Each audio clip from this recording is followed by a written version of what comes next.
আমি আছি এটিকে আমরা ইংলিশে দুইভাবে বলতে পারি। I am and I have been. কিন্তু কখন কোনটা হয় এই কনফিউশনের কারণে কিন্তু আমরা অনেকেই ইংরেজিতে কথা বলতে পারছি না।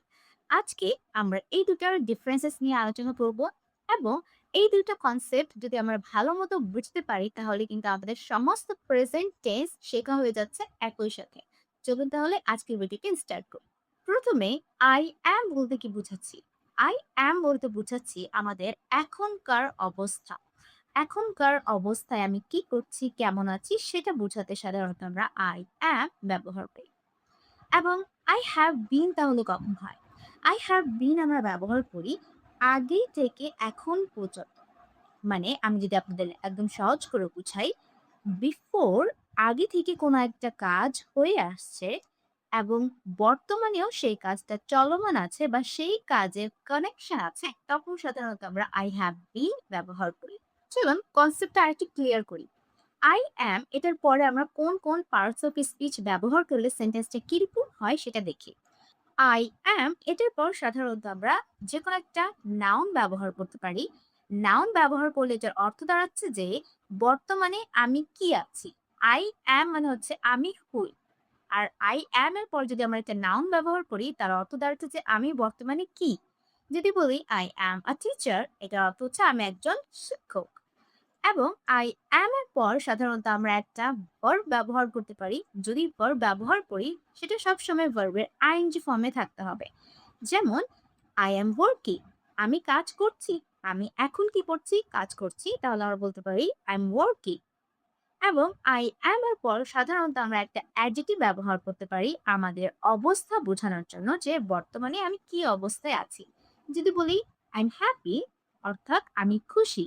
এবং আরেকটা জিনিস ফোকাস করবেন এখানে, আই অ্যাম এর পর সাধারণত আমরা ভার্বের ফার্স্ট পার্টিসিপল ফর্ম ব্যবহার করতে পারি, মানে ভি3 ব্যবহার করতে পারি প্যাসিভ সেন্টেন্সে। প্যাসিভ সেন্টেন্স অর্থ কি? যেখানে কর্তা সাইলেন্ট থাকে। আমাকে কোনো কিছু করা হয়, এটার পরে সাধারণত আমরা আই অ্যাম ব্যবহার করার পর ভার্বের ফার্স্ট পার্টিসিপল ফর্ম ব্যবহার করি। আমাকে ডাকা হয় আই এম কল্ড। সিমিলারলি আমরা এই সমস্ত স্ট্রাকচার আই হ্যাভ বিনেও ব্যবহার করতে পারি, কিন্তু তার অর্থ সম্পূর্ণ চেঞ্জ হয়ে যায়। যেমন আই হ্যাভ বিন এর পর কিন্তু আমরা একটা নাউন ব্যবহার করতে পারি। যদি সেন্টেন্সটা আমি এভাবে বলি, I have been a teacher, আমি একজন শিক্ষক।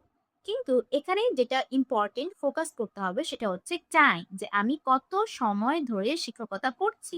এখানে টাইমটা খুবই ইম্পর্টেন্ট। এখানে বলা হচ্ছে বিফোর প্লাস নাও, আগের সাথে বর্তমানে যে কানেকশন সেটা বোঝাতে সাধারণত আমরা হ্যাভ বিন ব্যবহার করি। হ্যাভ বিন এর পর একটা নাউন ব্যবহার করা যেতে পারে, অথবা আমরা ভার্বের আইএনজি ফর্ম ব্যবহার করতে পারি অ্যাক্টিভ সেন্টেন্সে। যদি বলি আই হ্যাভ বিন ওয়ার্কিং, আমি কাজ করছি। I have been working. এখন আমি কতক্ষণ ধরে কাজ করছি, এখানে সময়টা খুবই গুরুত্বপূর্ণ। আমরা আস্তে আস্তে করে সবগুলো শিখবো। আগে দেখেন যে কোন কোন পার্টস অফ স্পিচ হলে সেন্টেন্সটা কিরকম হয়ে যায়। তাহলে আই হ্যাভ বিন এরপর যদি ভার্ব আইএনজি হয় তাহলে আমি কোনো কিছু করছি সেটা বোঝাবে। তারপর আই হ্যাভ বিন এর পর সাধারণত আমরা একটা অ্যাডজেক্টিভ ব্যবহার করতে পারি আমার অবস্থা বোঝাতে। আই হ্যাভ বিন সিক, আমি অসুস্থ আছি। কতক্ষণ ধরে অসুস্থ আছি, কত সময় ধরে অসুস্থ আছি সেটা আমাকে এক্সপ্লেইন করতে হবে। ওকে। তারপর আই হ্যাভ বিন এর পর আমরা ভার্বের ফার্স্ট পার্টিসিপল ফর্মও ব্যবহার করতে পারি, সেটা প্যাসিভ সেন্টেন্সে। সিমিলারলি প্যাসিভ সেন্টেন্সে যদি হয় যে কোনো কিছু করা হয়েছে, আমাকে কোনো কিছু করা হয়েছে। যদি বলি আই হ্যাভ বিন কল্ড, তার অর্থ হবে যে আমাকে ডাকা হয়েছে। ওকে। এখন আমরা সুন্দর করে একেকটা কম্প্যারিজন এর মাধ্যমে বুঝার ট্রাই করব। ফার্স্টে আমরা অ্যাসার্টিভ সেন্টেন্স দেখি। আমি ক্লান্ত। এটা হচ্ছে আমার বর্তমানের সিচুয়েশন, এখনকার অবস্থা। তাই আমরা সিম্পলি বলতে পারি আই এম টায়ার্ড। ওকে। কিন্তু যদি সেন্টেন্সটা এভাবে বলি, ইদানিং আমি ক্লান্ত বোধ করছি বা ইদানিং আমি ক্লান্ত বোধ করে আসছি। ইদানিং বলতে ধরুন কয়েকদিন আগে থেকে, বিফোর কয়েকদিন আগে থেকে আপনি বর্তমানেও ক্লান্ত বোধ করছেন। আপনার ক্লান্ত বোধটা শুরু হয়েছে কয়েকদিন আগে এবং স্টিল সেটা হয়ে আসছে। আপনি ক্লান্ত বোধ করে আসছেন। সেক্ষেত্রে আমার সেন্টেন্সটা এভাবে বলা উচিত আই হ্যাভ বিন। ওকে, এখানে যদি আই অ্যাম বলি সেন্টেন্সটা হবে আমাদের বলা উচিত I've been. Okay, I have এর শর্ট ফর্ম হচ্ছে আই। আমরা এভাবে বলতে পারি I've been. I've been tired, or আমরা বলতে পারি I've been feeling tired। যে কোনো একটা বলা যেতে পারে, কোনো অসুবিধা নেই। ওকে, তাহলে I've been tired lately। এখানে ইদানিং এটার ইংলিশ হচ্ছে লেট। ওকে, আমি ইদানিং ক্লান্ত বোধ করছি, তাহলে বলতে পারি আই বিন টায়ার্ড লেট। আরেকটা খুব সহজ উদাহরণ দিয়ে বুঝতে সুবিধা হবে। আমি এখন অসুস্থ। এটা হচ্ছে আমার বর্তমানে সিচুয়েশন এখন। শুধু এখনকার কথা বলা হচ্ছে। অতীতের সাথে এটার কোনো সম্পর্ক নেই। আমি এখন অসুস্থ, তারপর বলতে পারি আই এম সিক নাও। কিন্তু সেন্টেন্সটা যদি আমরা এভাবে বলি, আমি ৩ দিন ধরে অসুস্থ। তাহলে এখানে বিফোর প্লাস নাও বর্তমানের একটা কানেকশন আছে। ৩ দিন আগে আমি অসুস্থ হয়েছিলাম এবং বর্তমানেও আমি অসুস্থ। ওকে? ৩ দিন আগে এখানে টাইমটা খুবই ইম্পোর্টেন্ট। তাহলে আমার সেন্টেন্সটা এভাবে বলা উচিত I've been। ওকে? এখানে কি হবে? I have been or I've been। I've been sick। I've been sick for 3 days। ওকে, এখন আমরা নেগেটিভ সেন্টেন্স কিভাবে করতে পারি একটু দেখি। I am not feeling well. এটা হচ্ছে আমি ভালো বোধ করছি না বা আমার ভালো লাগছে না। তাহলে সিম্পলি আমরা বলতে পারি I am not feeling well. এটা হচ্ছে আমার বর্তমানে সিচুয়েশন, অতীতের সাথে এখানে কোনো সম্পর্ক নেই।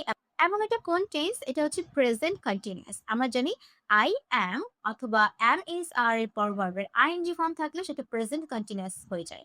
তাহলে I am not feeling well, আমি ভালো বোধ করছি না বা আমার ভালো লাগছে না। তাহলে সিম্পলি এটা কি হয়ে যাবে? বর্তমানে সিচুয়েশন, তাই আমরা এখানে অ্যাম ব্যবহার করব, হ্যাভ বিন ব্যবহার করা যাবে না। অ্যাগেইন সেন্টেন্স যদি আমরা এভাবে বলি, I haven't been feeling well lately. এটার অর্থ দাঁড়াচ্ছে যে আমি ইদানিং ভালো বোধ করছি না। ইদানিং বলতে হতে পারে সেটা রিসেন্ট পিরিয়ডের আইডিয়া, যে আপনি ইদানিং এই কয়েকদিন ধরে আপনি ভালো বোধ করছেন না। কয়েকদিন ধরে তাহলে অবশ্যই এখানে অতীতের সাথে বিফোর পাস্টের সাথে আপনার প্রেজেন্টের একটা সম্পর্ক আছে। তাই আমাদের এখানে হ্যাভ বিন ব্যবহার করা উচিত। যেহেতু একটা নেগেটিভ সেন্টেন্স, তাই বলতে হবে I haven't. I haven't been feeling well lately এবং এটা হয়ে যাচ্ছে present perfect continuous tense. Okay? আচ্ছা, এখন আমরা কিভাবে প্রশ্ন করতে পারি একটু শিখি। ওয়াও! তাহলে এই সেন্টেন্সটা কিভাবে ইংলিশে বলতে পারি? আমি কি অভদ্র আচরণ করছি? এখানে বর্তমানের কথা বলা হচ্ছে আমি এই মুহূর্তে কিরকম আচরণ করছি। এই মুহূর্তে আমার বিহেভিয়ার নিয়ে আমি প্রশ্ন করছি। তাই আমরা সিম্পলি এখানে am দিয়ে প্রশ্নটা করব। am I? ওকে? কি হবে? am I? আমি কি? এটা ইংলিশ কি? am I being? যেহেতু এটা প্রেজেন্ট কন্টিনিউয়াস টেন্স, তাই কি হবে? ভার্বের ING form. am I being rude? আমি কি অভদ্র আচরণ করছি? ওয়াও! এই সেন্টেন্সটা কিভাবে বলবো? আমি কি অভদ্র আচরণ করে আসছি? করে আসছি এটা হচ্ছে এখন পর্যন্ত আমার বিহেভিয়ার কেমন ছিল আমি সেটা নিয়ে প্রশ্ন করছি। মানে আগে থেকে বিফোর অর পাস্ট, অতীতের সাথে বর্তমানের একটা কানেকশন আমি যুক্ত করছি যে অতীতে আমার আচরণ কেমন ছিল এবং এখন পর্যন্ত আমার আচরণ কেমন আছে আমি সেটা জানতে চাচ্ছি। ওকে? আমি কি অভদ্র আচরণ করে আসছি? তাহলে অতীতে থেকে বর্তমানে যে কানেকশন ক্রিয়েট হচ্ছে, এটার জন্য আমার এখানে হ্যাভ দিয়ে প্রশ্নটা করা উচিত হ্যাভ বিন। আমি কি অভদ্র আচরণ করে আসছি? তাহলে এখানে কি হবে? Have I. ওকে? প্রশ্ন করার জন্য হ্যাভটা আগে চলে আসে। Have I been? Have I been rude? আমি কি অভদ্র আচরণ করছি? Have I been rude? Okay? Okay. এখন দেখি WH কোয়েশ্চেন এ কিভাবে আমরা অ্যান্সার করতে পারি। দেখেন, তুমি কোথায় আছো? এখানে আমি বর্তমানের কথা জিজ্ঞাসা করছি। সে এখন বর্তমানে সে কোথায় আছে? তাহলে আমরা সিম্পলি বলতে পারি where are you? কিন্তু যদি প্রশ্নটা এভাবে করি, তুমি এতদিন, এতক্ষণ কোথায় ছিলে? এখন এখানে দেখেন, এতদিন, এতক্ষণ এটা কি অতীতের একটা পিরিয়ড না, পাস্ট পিরিয়ড থেকে এখন পর্যন্ত সে কোথায় ছিল? অতীত থেকে। তাহলে আমরা বিফোর আর এখানে পাস্ট বলতে পারি এতদিন। তাহলে এখানে অবশ্যই আগের দিনের কথা আমি বলছি, বিফোর এর কথাটা বলছি এবং এখন পর্যন্ত সে কোথায় ছিল সেটা জানতে চাচ্ছি। তাহলে বিফোর থেকে বা আগে থেকে এখন পর্যন্ত যে সম্পর্ক সেটা জানতে চাচ্ছি। তুমি এতদিন কোথায় ছিলে? তাই সিম্পলি আমাকে প্রশ্নটা এভাবে করা উচিত, where where have you been? Where have you been? এখন আমরা মোস্ট কনফিউজিং একটা পার্টের মাধ্যমে বোঝার ট্রাই করি, হাউ লং। হাউ লং এটার অর্থ হচ্ছে যে কতক্ষণ বা কতদিন ধরে কোন একটা কাজ হয়ে আসছে। যখন আমরা প্রশ্ন করি তখন সাধারণত আমরা হাউ লং এটা ব্যবহার করি। যদি বলতে চাই তুমি কতক্ষণ ধরে এখানে আছো, কতক্ষণ ধরে এখানে আছো, এই সেন্টেন্সটাকে যদি আমরা এভাবে বলতে চাই, how long are you here, তাহলে সেন্টেন্সটা আমার কি হবে? ভুল হবে। আমরা কখনোই এটা এভাবে বলতে পারি না যে how long are you here. কারণ আর দিয়ে অথবা am, is, are দিয়ে আমরা তখনই প্রশ্ন করি যখন আমরা শুধুমাত্র বর্তমানের ব্যাপারে জানতে চাই। অতীতের সাথে তার কোনো সম্পর্ক থাকে না। কিন্তু এখানে অতীতের সাথে সম্পর্ক আছে। তুমি কতক্ষণ ধরে? তার মানে তাহলে অবশ্যই এখানে অতীতের সাথে বর্তমানের একটা সম্পর্ক আছে। তখন সাধারণত আমাদের have দিয়ে প্রশ্নটা করা উচিত। আমাদের বলা উচিত, "How long have you been here?" Okay? "How long have you been here?" তুমি কতক্ষণ ধরে এখানে আছো? ভিডিওর শুরুতেই বলেছিলাম যে এই ২ টা কনসেপ্ট যদি আমরা ভালোমতো বুঝতে পারি তাহলে প্রেজেন্ট টেন্স নিয়ে আর কোনো কনফিউশন থাকবে না। আমরা ৪ টে প্রেজেন্ট টেন্সই শিখে ফেলব। তাহলে এখন আরেকটু বিস্তারিত আলোচনা করি। I am এটার পরে যখন আমরা নাউন ব্যবহার করি, অ্যাডজেক্টিভ ব্যবহার করি, তখন সাধারণত প্রেজেন্ট সিম্পল টেন্স নিয়ে আমরা কথা বলি। যেমন I'm a doctor, present simple tense. তারপর I'm sad, আমি দুঃখী, I'm sad এটাও কি প্রেজেন্ট সিম্পল টেন্স। কিন্তু যখন আমরা বারবার আইএনজি ফর্ম ব্যবহার করব, তখন হয়ে যাবে প্রেজেন্ট কন্টিনিউয়াস টেন্স।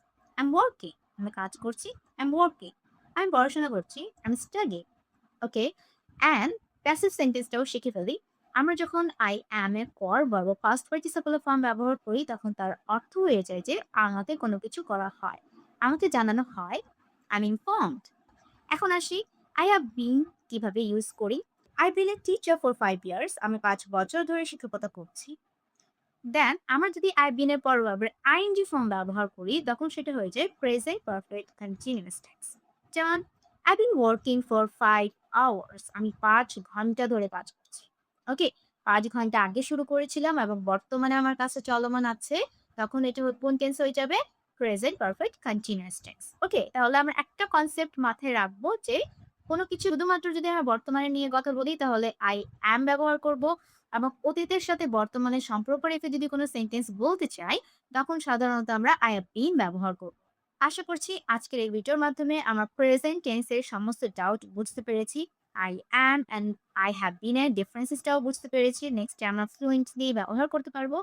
এখনো আপনাদের মাঝে কোনো কনফিউশন থেকে থাকলে আমাকে এটাও কমেন্ট করে জানাবেন। আর যদি কোনো কনফিউশন না থাকে, সবকিছু বুঝতে পেরেছেন, সেটাও অবশ্যই আমাকে কমেন্ট করে জানাবেন। সবাই ভালো থাকবেন। আল্লাহ হাফেজ।